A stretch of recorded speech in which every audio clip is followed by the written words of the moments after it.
posáci smradí svrabé a drahé špíny. Jsem umývadelník a vítám vás v Sifonu na mojí výstavě. Dnes vám představím díla mnou stvořená, moji každodenní práci, mé poslání. V sifonech, kde se shromažďují vlasy, chlupy, špína, vousy a nehty, stavím ohromné stěny a denně ucpu stovky umyvadel.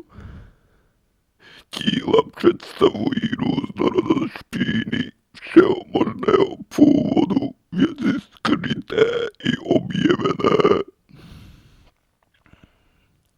Vlasy a chlupy známe, ale co je s nimi dál?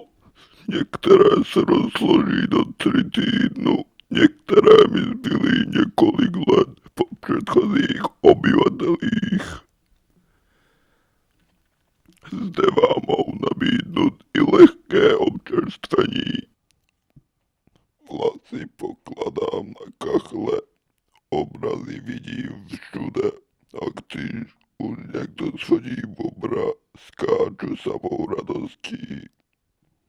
Zde můžete pozorovat portrét paní Šilarové, portrét pána Nováka ze Šestky. Tvorím vždy s přímým pohledem ze dna výlevky.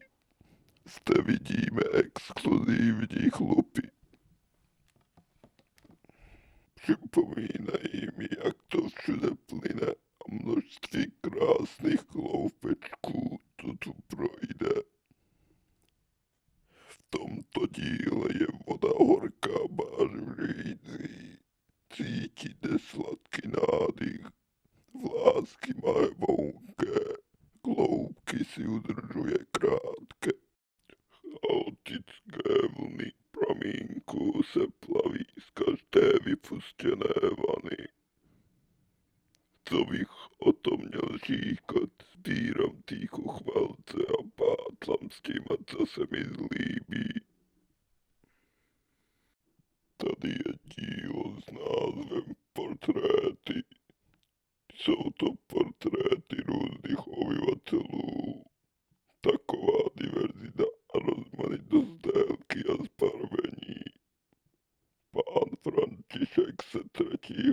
patra, pán Horák z 8. poschodí, Roman z přízemí a pán Nikolas z 1. patra.